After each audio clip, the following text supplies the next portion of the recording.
Dentro del estudio de la teoría de la imputación objetiva, al utilizar diversos criterios normativos para atribuir responsabilidad penal en una persona por su acto, destaca también la imputación en el ámbito de responsabilidad de la víctima. La libertad individual que se rescata de un Estado democrático de derecho y que es consagrada a los gobernados, obedece a un principio de responsabilidad individual, que se ejerce como un derecho preferente respecto de quien tutela esos bienes jurídicos y también, desde luego, del poseedor de los mismos. Es un autocontrol y una autodefensa de los bienes jurídicos de pertenencia individual. Por lo que un comportamiento ante tales premisas no es ni debe ser reprimido por el derecho penal, de tal modo que la intervención de terceros en actividades autolesivas serán punibles de modo excepcional, pero por normas especiales. Queda entonces a la decisión del titular de esos bienes jurídicos configurar su actividad de forma tal que no se generen riesgos para sus propios bienes, pues en caso opuesto, el titular responderá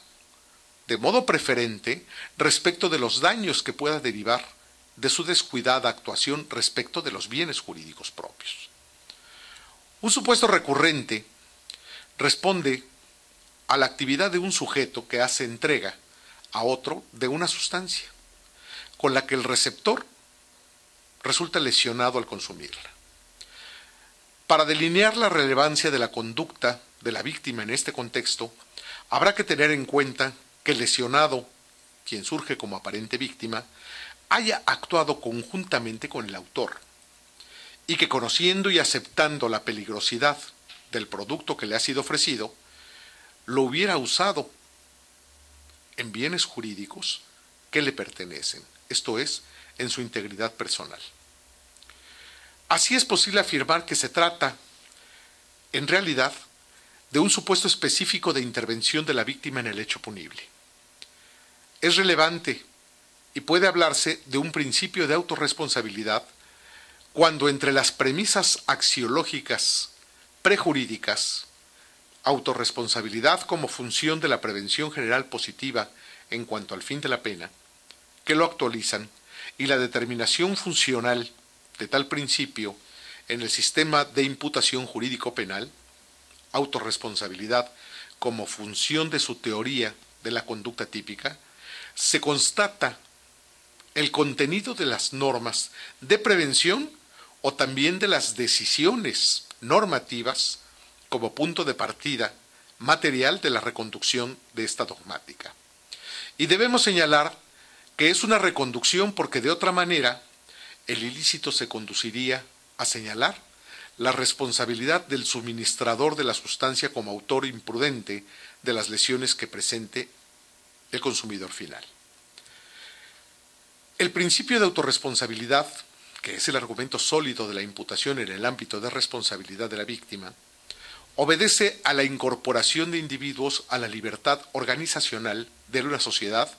y a la atribución de una responsabilidad preferente en cuanto a sus bienes jurídicos. Se deberá tomar en cuenta el valor normativo que implica el ejercicio de la imputación objetiva, denominándose ese ejercicio interno como imputación en el ámbito de responsabilidad de la víctima, la que adquiere relevancia específica de manera especial cuando el titular del bien jurídico actúa en conjunto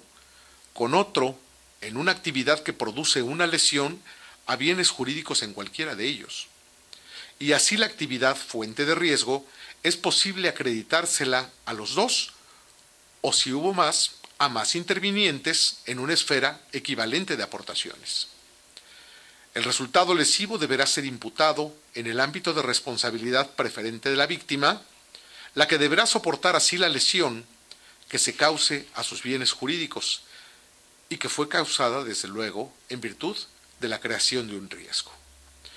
Lo anterior es posible siempre y cuando,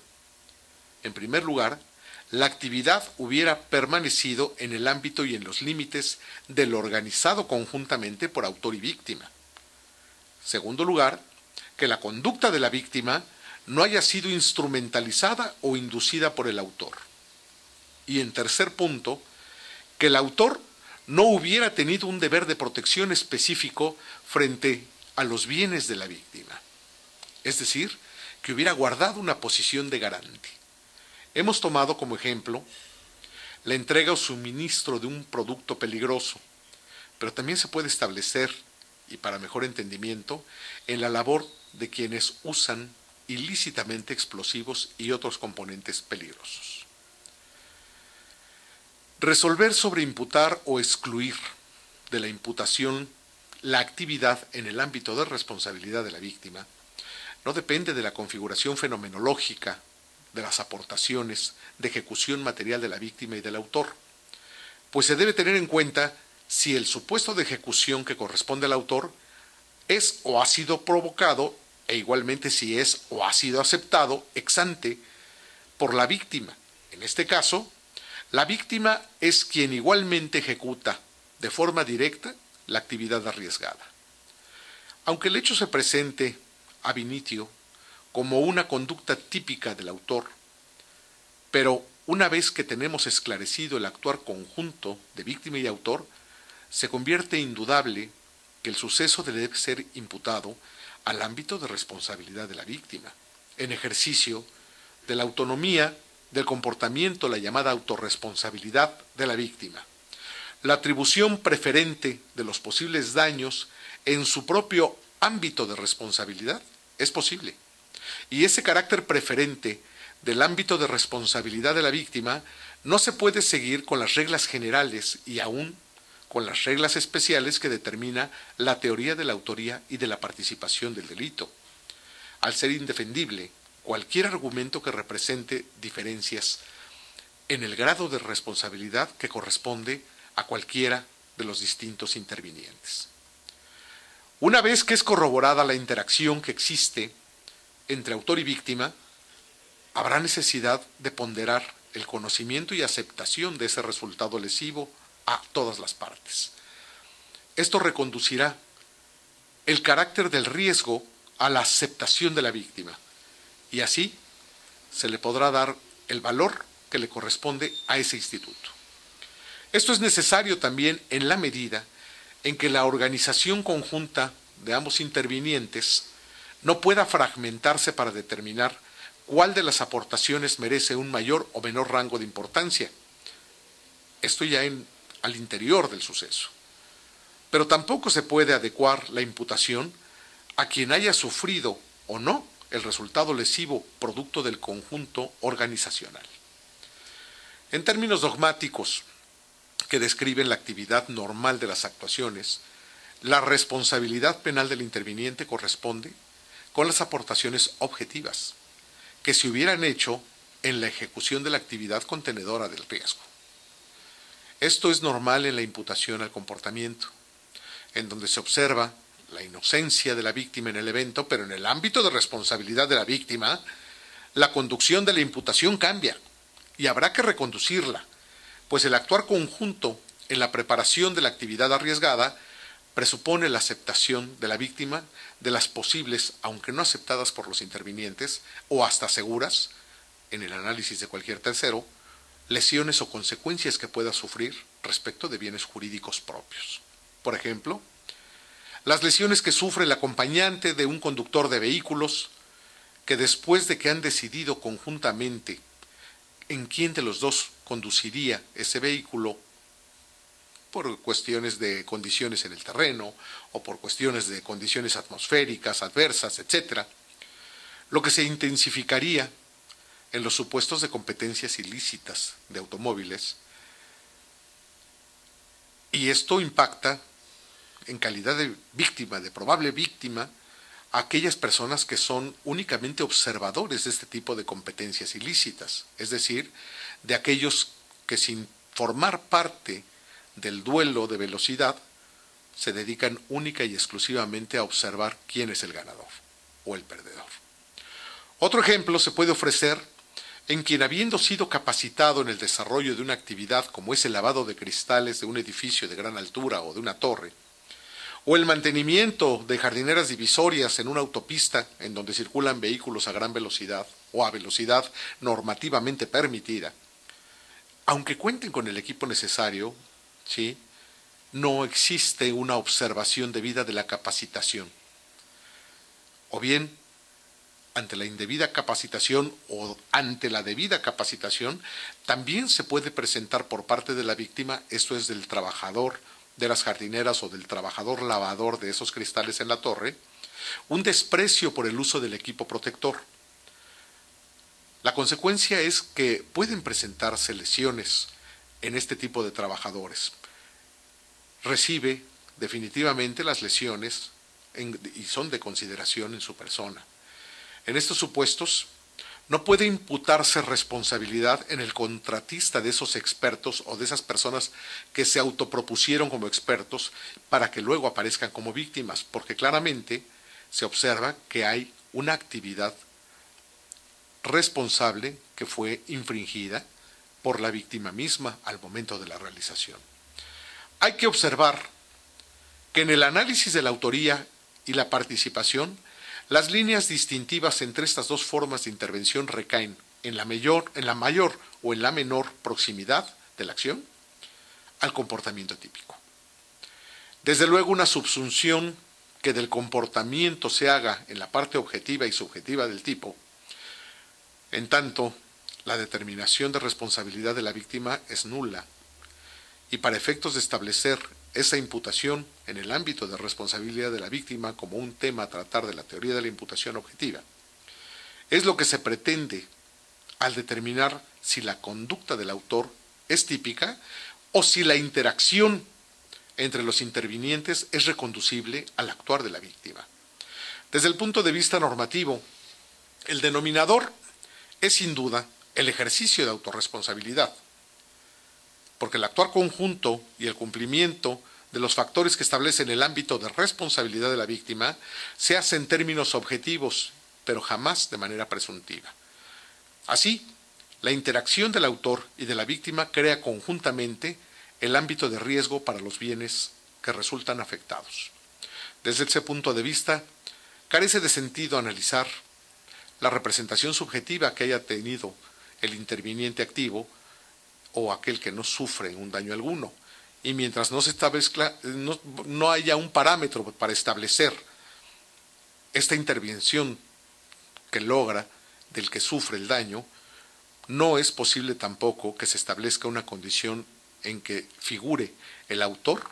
como autor de esa lesión, y mucho menos que pudiera incorporarse la representación subjetiva del afectado o de la víctima, quien desde luego nunca esperó tomar ese papel de víctima en el evento, por lo que igualmente se vuelve necesario la aclaración de una forma distinta del significado y alcance del ámbito de responsabilidad de la víctima, y desde luego también aquí aparece el principio de la institución del consentimiento de la víctima en el hecho ilícito. Porque mientras haya la primera, es decir, la responsabilidad de la víctima, nunca habrá expectativa de lesión. En los casos de consentimiento, la expectativa de lesión es precisamente lo que prevalece.